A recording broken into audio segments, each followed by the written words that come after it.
שלום, אני שירי מזור, ממייק מי פלייט. אני נטורופטית ומתמחה בבישול בריא. היום אני רוצה להראות לכם איך להחליף את ארוחות הבוקר הגרועות לארוחות בוקר מעולות ובריאות.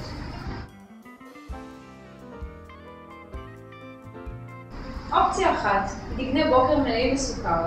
דגני בוקר מתחלקים להמון סוגים, ולפעמים נראה לנו שכולם אותו דבר. כשאתם בוחרים דגן בוקר, כמובן תבחרו דגן בוקר שהוא לא מכיל סוכר או מכיל מעט מאוד סוכר. דוגמה שנייה לארוחת בוקר לא מזינה ולא בריאה היא פשוט לאכול קפה עם קרואסון. בבוקר אנחנו רוצים למלא את הגוף באנרגיה, עם אוכל שעשיר בערכים תזונתיים, ויטמינים ומינרלים, ולכן קרואסון פחות עונה לנו על ההגדרה הזאת.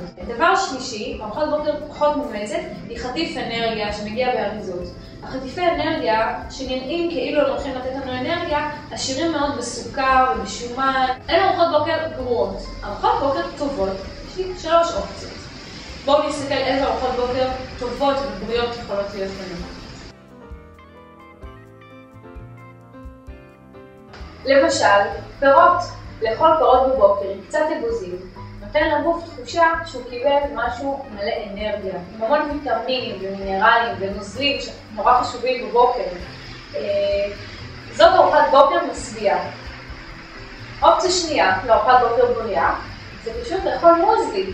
גרנולה, רצוי שתהיה גרנולה ללא סוכר, לא ממותקת, או שיבולת שועל בגרסה טבעית עם יוגורט מחלב או יוגורט מסויה ופירות. זאת ארוחת בוקר מזינה שגם תשביע אתכם לאורך זמן, כל היום. אופציה שלישית לארוחת בוקר בריאה זה לחם שיפון עם ממרח אבוקדו, או טחינה, או חומוס בריא שאתם הכנתם. ארוחת בוקר כזו היא תשביע אתכם להמון זמן ותיתן לגוף את מה שזקוק בבוקר. רצוי שהלחם יהיה לחם שיפון מלא, או לחם קוסמין מלא, או לחם חיטה מלאה מלאים. אלו הטיפים שלי לארוחת בוקר בריאה ומזינה, שמחליפה ארוחת בוקר גרועה. אם אהבתם את הסרטון והטיפים האלה עזרו לכם, תעשו לי לייק, ואל תשכחו לשתף את הסרטון עם החברים שלכם. ביי!